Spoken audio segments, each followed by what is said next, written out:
This is the HTML5 big picture talk. I'm going to go over a lot of HTML5 features outside of just the video tag. So a lot of this conference has to do with a very close focus on the video tag, and I'm sort of going to talk a little bit about all the other stuff that comes in the HTML5 package and talk a little bit about how it plays into working with a given player that you might want to write, and sort of looking forward into the future as to what implications what the implications are of the HTML5 platform becoming so dominant.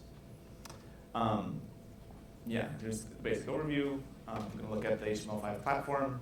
We're going to look at a bunch of features, and then we're going to look at some practical applications of HTML5. Let's look at leading edge applications that are taking advantage of the feature set and looking at the future as well. So as the writing on the wall has been written and read several times at this point, we can sort of see this massive momentum towards HTML5 being the base runtime for all rich media applications delivered through the internet. I think is basically the end game that we're looking at. And we can see it now on pretty much every browser, every new phone and tablet, every smart TV, and very soon coming to video game consoles and set-top boxes, and becoming more and more critical in being able to deliver rich media applications through the web. And we can even see it starting to be used for native applications on phones, and with things like PhoneGap, you have, even though the application is specific to a given device, like say an iPhone or an iPad, the underlying interface, in order to optimize your time when you're writing these applications, you're going to end up writing those in HTML5 as well. So I think we'll see even more of that over the next few years as we have these different devices and platforms that we're targeting. You don't want to write your application once for Android and for iOS and for and also your actual website that people are going to visit, as well as sort of the Chromebooks and the Google App Stores. And now Mozilla is also working on a project to have a phone-like operating system, so there'll be even more places for your HTML5 application to be running, and then maybe something on top that translates that into the native environment if you need any features that are specific to that platform. And of course, Microsoft moving in this direction as well with Mevo, the Microsoft's also transitioning to using HTML5 for underlying platform for delivering apps within the IE 10 and Windows 8.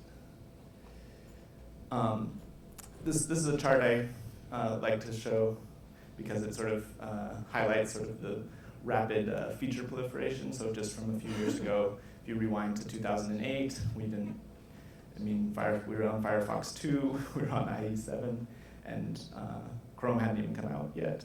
And we can see over the course of a few years, we see this massive proliferation of all the components of the HTML5 feature stack sort of propagating across the platform ecosystem.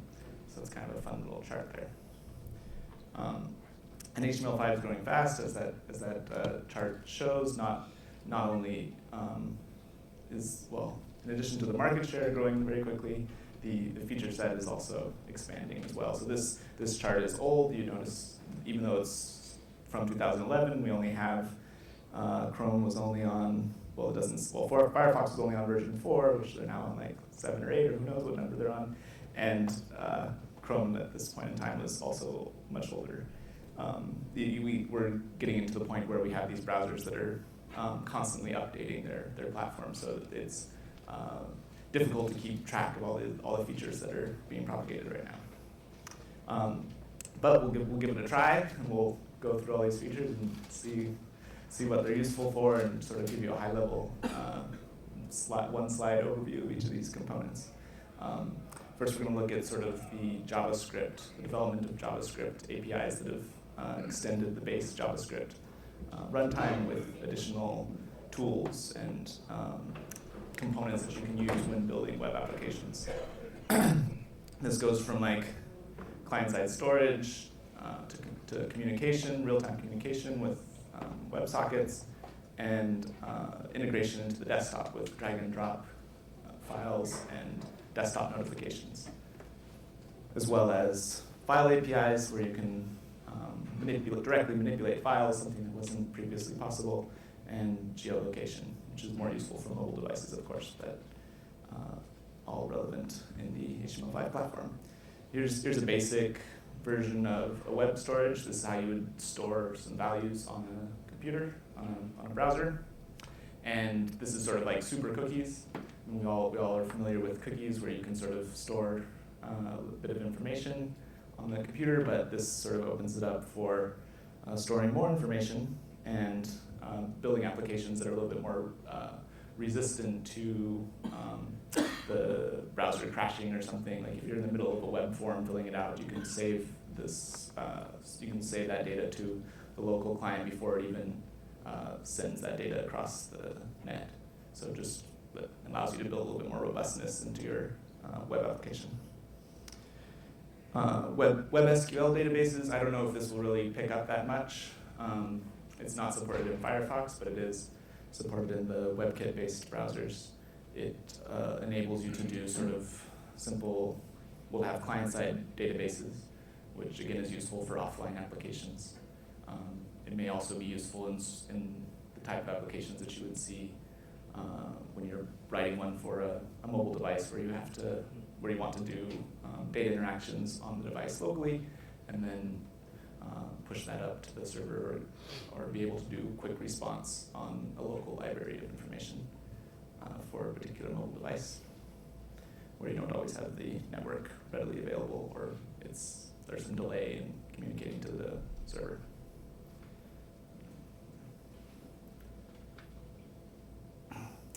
Along those same lines, we have a new tool called Application Cache. This enables you to cache your application locally. So this is, of course, very useful, again, in environments where you have inconsistent network connectivity, such as mobile devices, and you want to be able to have your application still be able to interact with it even while the server is not readily available. It also can help with performance. If your application grows in complexity and it's a very large program, you don't want to have to download it every time the user visits the site. You can cache it all in the web application cache. And it's also very useful for when you have lots of resources that are changing. So you have something like for example, a web video player, and you have a bunch of different plugins, and maybe you just want to update one plugin.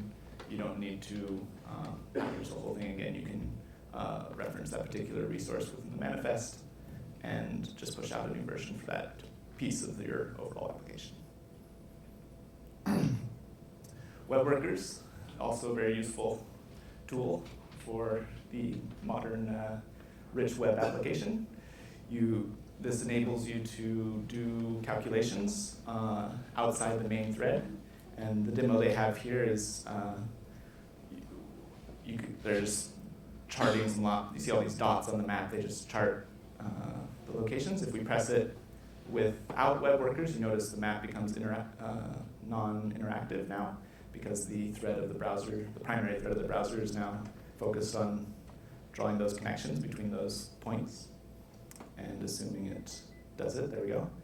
Now, once it's done, now you can interact. But if, on the other hand, if we use web workers, you can still interact with the application, and your interface can remain responsive while you do processing-intensive operations in a web worker.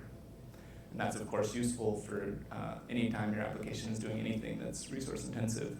You want to keep that away from your UI thread so that the application remains responsive.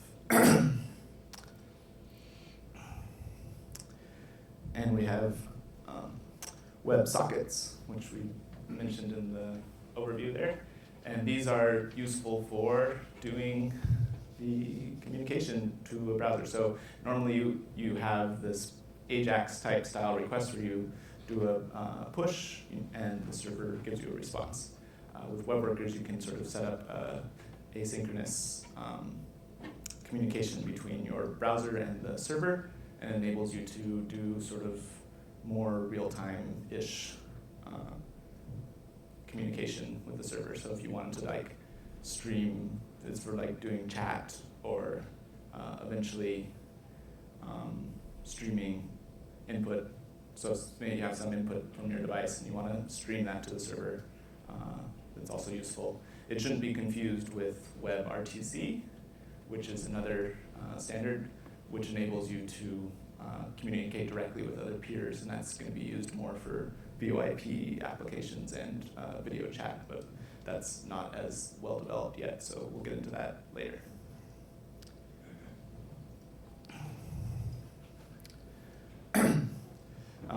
Notifications are useful for sort of building web applications. Again, so imagine you have an email application and you want to notify the user on their desktop that a new mail has come in, unless they're not there, and it could be that they're not actually looking at that tab right now. So you want to have a way to sort of notify the user that something is happening, and they have notifications.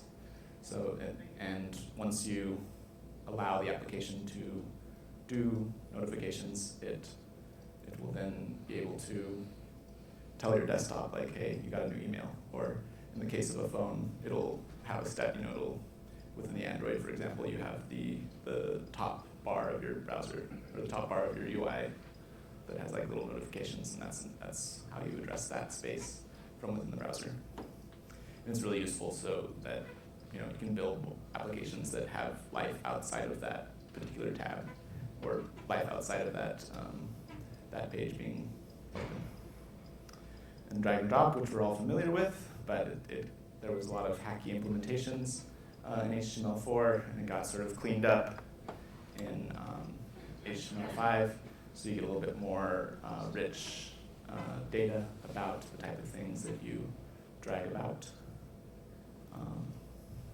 which is helpful for building applications. I don't know if it's in this one. I don't think I have it in this one, but also you can drag files from your desktop into the browser now.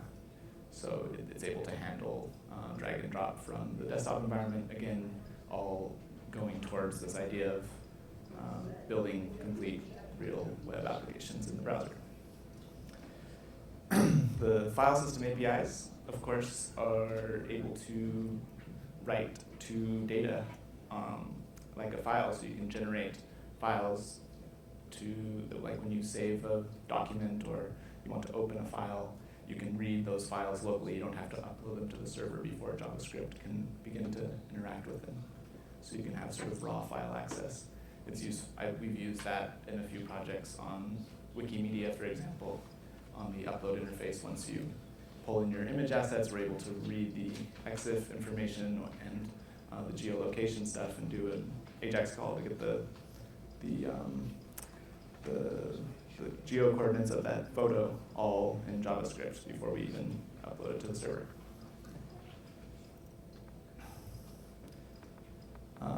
And then geolocation is allowed to see our location there. And here we are. Basically just pretty obvious, just lets you get the location of that particular client, which is useful for lots of applications, of course, being able to know where the user is. It's especially useful on mobile applications for obvious reasons. You're able to grab that information and communicate it to your web service and pull up relevant geo-located information. In addition, so that concludes the JavaScript extensions, the ones that we're talking about right now anyway. And now we'll go into a little bit about what was extended for the HTML semantics itself. And these are things like micro data formats, link relations, tools for accessibility, web forms, and of course course, our favorite multimedia tags, and the concept of Canvas, WebGL, and SVG. So these are sort of pieces that were extended into the browser with HTML5, allowing for the embedding of things beyond just text and images. We're now talking about a canvas, which is sort of a place to, sort of a paint bucket where you can just paint pixels however you want, and WebGL, which brings in 3D components, and SVG, which has sort of been a long time vector format that's been around for a long time, but it's never quite been officially supported in the way that it is now with HTML5. And but we'll get into that in a second. Semantic tags just sort of give you article structure. Link relations, very useful for search engines to be able to categorize the type of link that you're sending. Of course, the no-follow was one of the first ones introduced to combat sort of spam situations. So if you had comments on your blog, you would tag all the links as no-follow so that there'd be no incentive to do spam commenting. But for some reason, that didn't stop the spammers from spamming blogs. But anyway, and then just just more semantic data about the page is you're able to represent that in the links that you're giving. Microdata, also useful, very useful for search engines. Here we have a few different microdata tags that allow you to identify the semantic properties of a given entity. So in this case, we have like a band, and it has the name of the person, and then the band name, and then the nationality of that person. So it allows you to sort of define item types. This is sort of similar to Open Graph, the Facebook standard for sort of defining entities. I don't know which one is more widely, probably Open Graph's more widely used right now, just because it's the way to represent things within people's like feeds on Facebook. So I don't know if this particular microdata format will get as much traction as the Open Graph standard, but it's good to keep in mind that it also exists. Accessibility in Rich Internet Applications standard is also something that's part of HTML, and this helps your web application be more accessible to accessibility devices and human assistive technologies. So you sort of define what the interface components are doing, and then you're able to describe those interface components in a way that a screen reader or some assistive technology can read. We also have new form types. These are useful for validating input. It's also useful for just creating simple sliders and things no longer have to be defined in JavaScript. There's first-class support for them as a form widget. The other advantage of this is, say you're on a phone and you have limited real estate on your device for input. It's useful to say that this is a number or this is a telephone number, and the device can present an appropriate input screen. And the same with iPhone I think iPhone also supports the type URL, which is useful, so it gives you a little .com button and everything, so you can tell the device what type of input you're inputting. And of course, the video tag is something that got added as a semantic representation of video and audio. I can just stop that one. And we've probably gotten lots of coverage of that over the past few days, so we won't dive too much into that. But I would just mention it in terms of it being richly integrated into all these other technologies that relate to it. So if you add like the CSS reflection or something, it's related to the video tag itself. It's in the page, and it can obey all the same CSS properties and everything else. The canvas element is a very powerful tool, as we'll show a little bit later with some of the example applications, that allows you to just draw raw pixels onto the screen, and it's fairly optimized. You can see a lot of people written like emulators in JavaScript to like play Nintendo games or Game Boy games, and that's all possible because you have this canvas that you can output to. It also supports basic export, so you can export it to a JPEG or something. It's just like a JPEG image, it's just a data URL. Which is useful if you want to, create like a Photoshop type application where you can save the video, where you can save the asset out. Webgl, of course, is something that is a big piece of HTML5 that's up and coming, and it, of course, gives you support for access to the 3D graphics hardware available on the device, and that's very useful for doing 3D things, but also it's also useful in just normal applications.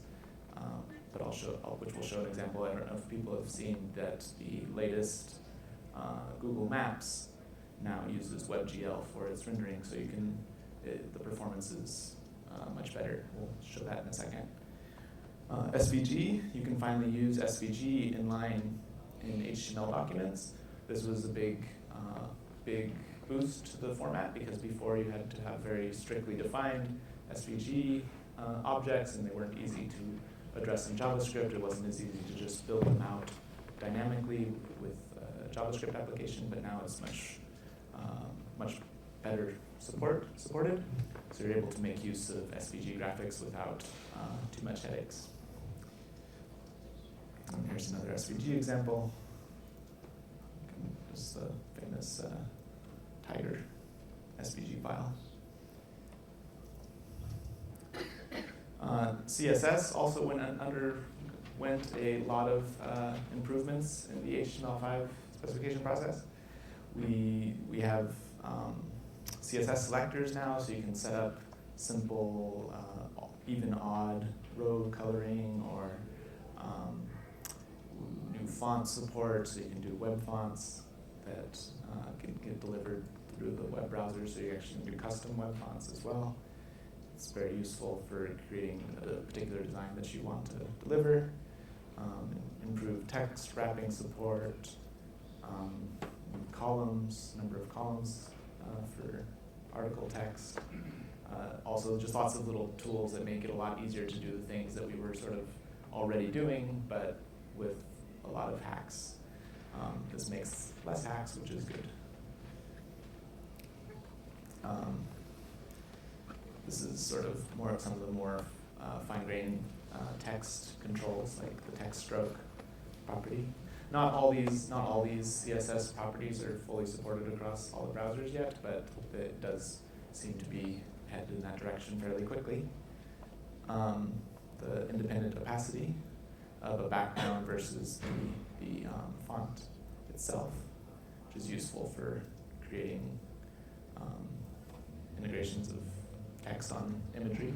And again, the nice thing is that it's all unified, so this text can just as well be on top of a video stream. You have HSLA for controls of colors. Rounded corners are supported without hacks, which is nice. Gradients, you can generate gradients on the fly. It's also very useful for obvious reasons. You can adjust the gradient here. Shadows, lots of fun tools to get text and graphics to display on your page however you want them. This is another little fun example they put together where they have the Web 2.0 logo creator.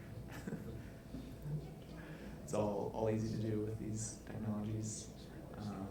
Resizability is also natively supported now, so you don't need as many hacks to do resizes. this is really important.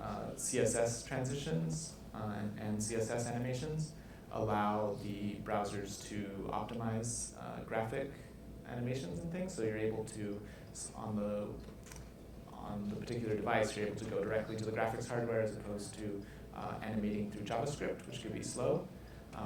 When you animate on the graphics hardware directly, it doesn't have to wait for JavaScript to do everything. So it can be a lot faster and smoother and better take advantage of the graphics hardware. Animations, we have that's sort of what I was just talking about, CSS-based animations, also, again, animated on the graphics hardware, not with JavaScript. So it's faster, better, less hacky. Okay, so what can I use these features today? All these neat tools, it's hard to get a handle on exactly what I can take advantage of and what I can't, and what's useful for today and what needs to be postponed until tomorrow. And my suggestions for that would be to definitely take a close look at sort of JavaScript helper libraries. They're very useful towards addressing some of these issues. Of course, the main problem is this device fragmentation situation. I don't know if you guys have seen this blog post that was on the understatement.com a few weeks ago. This is a horrible chart, horrible nightmarish chart that, let's pull it up a little bigger here.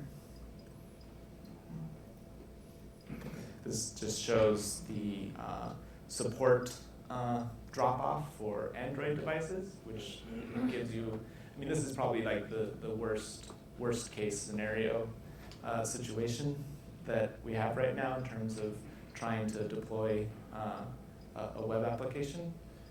Aside from the old Internet Explorers and their market dominance, there's this issue of these Androids that are just horribly outdated, and there's no easy fix here, because a lot of these aren't even, they just discontinue support for them, but they still exist, and what to do for all these devices is a big problem. Apple's actually been really good about pushing out updates for their older devices, which is really, really helpful, because then you don't have the situation where you have to support broken implementations. But I would argue that it's probably not going to be as big of a problem as it has been going forward.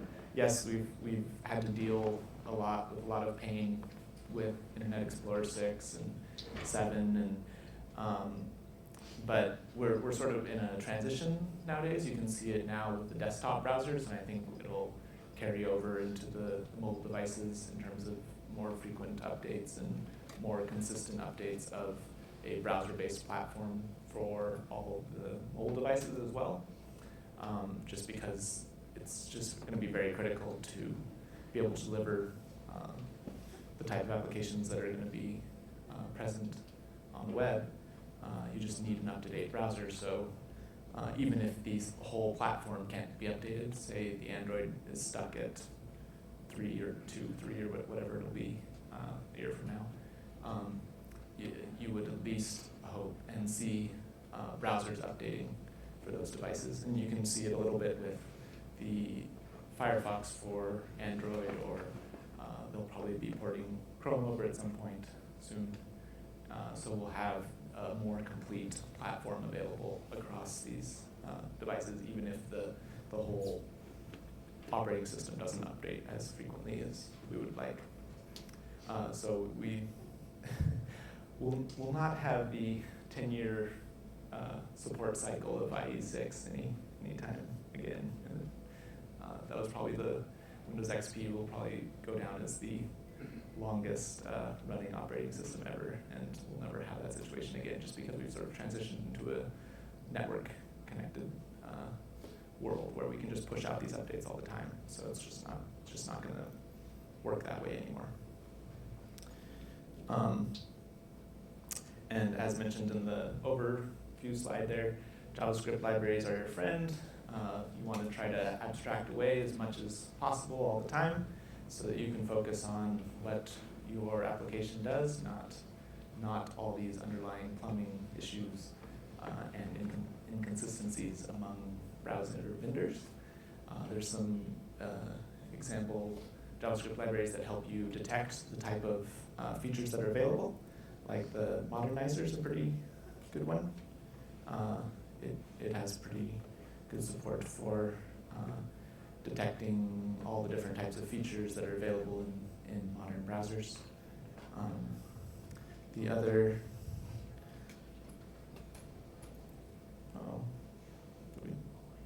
hold on. This slideshow itself is also an HTML5 application. Let me go back to that slide. Sorry.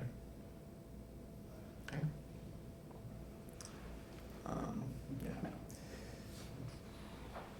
HTML5 shim is also a little useful snippet. These are just like very small libraries that I'm highlighting here, and that's just because they're easier to integrate into something that you're already working on.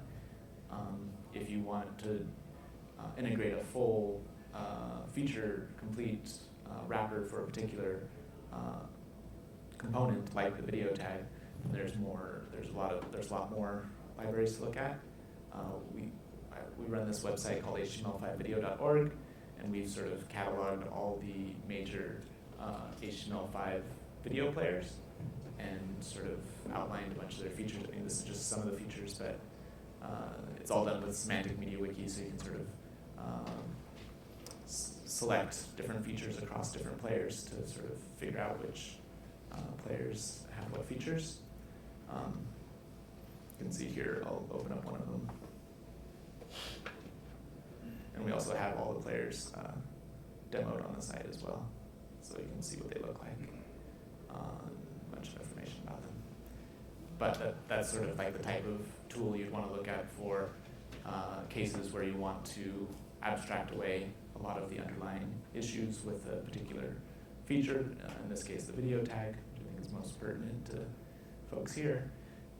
And when doing that, you get to just deal with the video tag at the API level, and it hopefully does what you want it to do. And the other point about feature detection is that JavaScript is very friendly to reuse and sharing, so we see a lot of different projects spawning that address these needs. And now we're sort of getting into the some other concepts here where HTML5 is becoming very robust. And I don't know how many people saw this post from a week or two ago about Broadway.js. Have you guys heard of this? This is a JavaScript-based H.264 decoder. So they just took, you can see like the frame rates on a desktop browser are slightly faster than real time.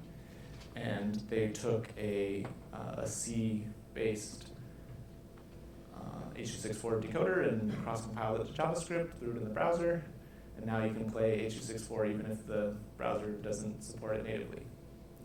And so that's just indicative. I mean, not that I would recommend going out and trying to deploy the solution somewhere, but the point is that the HTML5 platform is becoming very robust, and you can see real complicated, even that H.264 decoding is even complicated for desktops, right? Like if you don't do it right on a desktop player, it's going to be choppy and not decode in real time. And the fact that we're now able to sort of see it running in a browser faster than real time on a desktop browser is indicative of where things are headed. And and part of the other point that I was making before is, whoops, wrong button. I don't know if you guys are going to be able to see it anyway, but it also runs on your phone because we're able to push out these modern browsers, even though the Android doesn't update to. I'm running a nightly build of Firefox or something on this device, and it's able to take advantage of the latest features of JavaScript and able to decode the video on a phone as well in JavaScript. Doesn't work very well, probably eats the battery very quickly. But the point is that the HTML5 platform overall is becoming very robust and supportive of a lot of features. Here's the Google Maps thing I was talking about earlier. This is using Webgl. You notice that it's very smooth. It sort of looks more like a native application. It doesn't have that sort of choppy tile-based thing going on. And if we drop a person in here, we like sort of do like these 3D zooms and everything. It's this is also, they ported over their Street View into native HTML5. This is not Flash. So they're able to do much more rich applications all in the browser that's using WebGL. And of course, I'll just briefly mention that we use a lot of, the reason of a lot of this stuff being of interest is we're using a lot of these tools to sort of build out our player. We use the cache manifest and try to take advantage of as many of the HTML5 technologies as we can in sort of in a practical sense when building out our HTML5 player. Looking to the future, we're going to see WebRTC, which is this really neat standard for real-time communication. I saw a great demo of this at the Open Video Conference just a month ago, where the guy was able to call his Firefox browser from his telephone, and he was able to use his laptop as a giant telephone. So all over VoIP channel, direct communication, peer-to-peer. So we're going to see a lot of neat things once WebRTC starts propagating out. And I think we'll see a little bit more better support for input devices, so game controllers and things like that. So it's a lot more features coming down the pipe. So get ready for lots of exciting stuff. And it's just very indicative. I think this example here of the H.264 decoder all in the browser is also indicative of where things are headed, where we're going to have full-blown applications in HTML5. And we're going to want to try to take advantage of those as best we can. And that means thinking about HTML5 as working on mini screens with the same application. So we're going to be able to support types of interactions where you have your phone, you walk into a space, and now your phone's interacting with your game console, or your computer automatically sort of syncs up what you're reading from your phone to your computer, and you can see that a lot already with just basic browser sync technologies if you use those on your phone. And again, what I mentioned earlier on, the HTML5 powering a lot of native applications, just people are going to want to save time, write their application once in HTML5, and then have native wrappers for all the devices in order to push it out into the various distribution channels that the web stores for the Androids and the Amazon Kindles and the iOS App Store. So yeah, that's about it. I think I have 10 minutes for questions or so. I'm Michael Dale. I run the website html5video.org, and I work with Kaltura and also work with Wikipedia. And just opened up to questions in case anybody has any. I know it's kind of overwhelming quantity of information there. I hope I haven't saturated people too much. But yeah.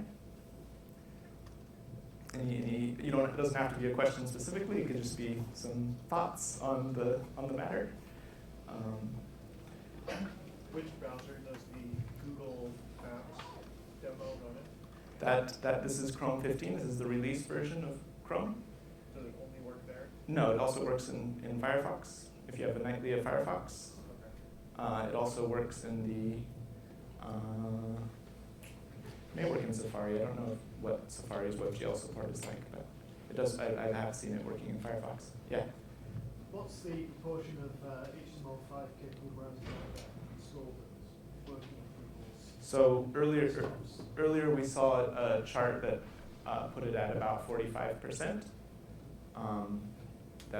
There's been a few charts here, like all the charts where they should say like, oh, the video tag is only supported in 50% of browsers or something.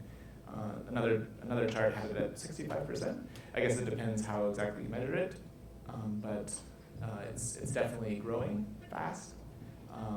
You can see it growing really quickly for the next few years because What do you think you'll hit, like 80%, 90%? probably by some end of next year, I believe, we'll probably start to get away from all the IE7s and IE8s. Those are the big anchors right now. And Microsoft's going to be pushing really hard to get everybody to update with their new operating system. And I think also it almost you also have to look at sort of how it's expanding too. Like it's not going to just be desktop browsers. We're also going to see game consoles and lots of new tablets and phones are part of this pool of HTML5 support. So it's not just that you're targeting the desktop anymore. It's the whole ecosystem. Yeah. What's your sense or prediction of how this is going to affect native apps? I mean, is this going to replace iOS and Android native apps? Yeah, I think what I mentioned it a few times in the talk. I really think it's very likely that most native apps are going to be HTML5 backend for most of the basic interface components, and then we will have sort of native wrappers that make it appropriate for any given platform. And that's just because it'll save a lot of time for people if they want to write it for Windows Phone, Android, and iOS. The only common component of those platforms is an HTML5 base for your application.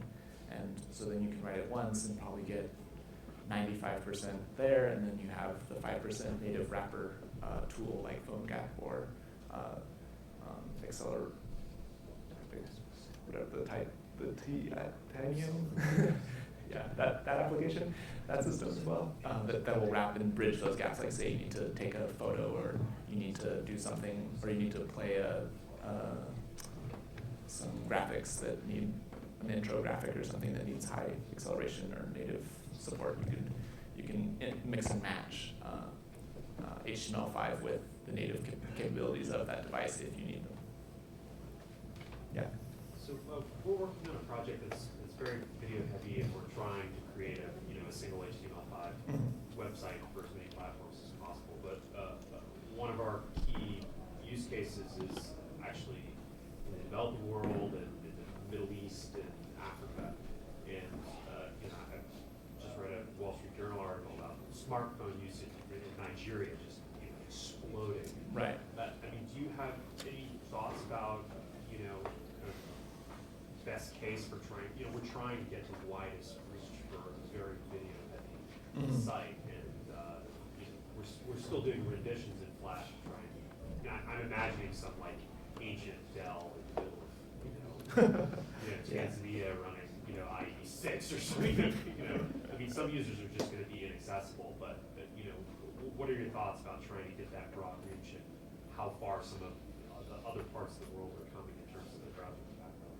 Yeah, that's a good question. I think we're seeing a little bit of leapfrogging, like you've mentioned, like that article. I think I read the same one, and they have they've got the Android devices down to like $100 or something like that, and they're just printing them out like hotcakes or whatever, and just they're getting out there really fast, and that's going to be an HTML5 underneath there if you want to get that reach with some rich application. I mean, maybe for those older Androids you do. I mean, again, you use some sort of cross-platform compiler solution that gives you maybe use the native app for the video component of your application. I don't know. I think we're definitely seeing some leapfrogging, and I think it's all going to converge on sort of some base level HTML5 platform in the short term. So we developed for enterprise and we're stuck with old browsers and older operating systems. So we're struggling right now to decide what to do if we want to take advantage of some new HTML5 features. We're looking at JSF widgets and things like that. And what would you recommend to something that could take advantage of both and still work, take advantage of new features but still work on the older browsers? Yeah, I would certainly not recommend like, oh, throwing away my Flash player right now. You know, I don't know. That's not what I mean. Well, we're HTML5 and Silverlight, but I just right. Maybe throw away the Silverlight around one. it. Just trying to figure out. Might not be around as long, but yeah, you'd have to take a look at your particular use cases and see what fits best for your particular application. And I think there's some pieces of, I didn't get into this as much as I could have, I suppose, but there's some components of HTML5 that are really well supported, like stuff that was in IE8, like the iframe post message JavaScript component, where you can do cross-domain iframe communication as long as you say IE8 and above. There's certain pieces of it that are coming together, and there's like JavaScript wrappers for IE8 as well that can sort of mimic some of this functionality. Like, for example, the doing SVG, basic SVG stuff with VRML that was sort of supported in the Internet Explorer browsers. But yeah, I think it just depends on your particular application and figuring out what pieces make sense to port over. And it's not like this super crazy big rush. I mean, if you have your Flash stuff working now, then that's something that you can build off and continue to use while you develop your HTML5 solution that integrates into the same system. Any other questions or comments? Yeah. Do you have to be a HTML5 expert to create a presentation like this, or is there an app available? I wrote it using TextPad. Here it is. But you can copy that. It's actually from, the base template I got from HTML5rocks.com. So some of those slides are copied over from them, and you can just use if you can read HTML, it's actually really not that complicated. It's just, here's a slide, here's the header, and then whatever HTML piece you want to show there. So it's not too tricky to do if you're familiar with HTML. But I'm glad you noted the slide still being in HTML5. Yeah, go ahead. My understanding HTML5 field does not provide a lot of features like control or screen. But when you showed your video, it looks like you have a lot of payback control underneath. How could you? So that's the video tag includes a JavaScript API, and you're able to listen to events like the playhead progress, and you're able to trigger events when the user presses play. It can start the video playback or pause it. So it has an API that's defined through a specification, and you use that to interact with the player and make an interface. And the neat thing is you can use all those different components when you're building those interfaces. So the SVG graphics, for example, you can use those as your player controls or something. And also use all those CSS tricks to make it easier to deal with designing a player interface. And it's always a good bet that your browser supports some of those other HTML5 features if you have the baseline video tag supported.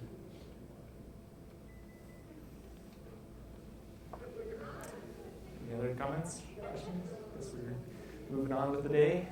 Thank everybody for coming, and feel free to talk to me anytime.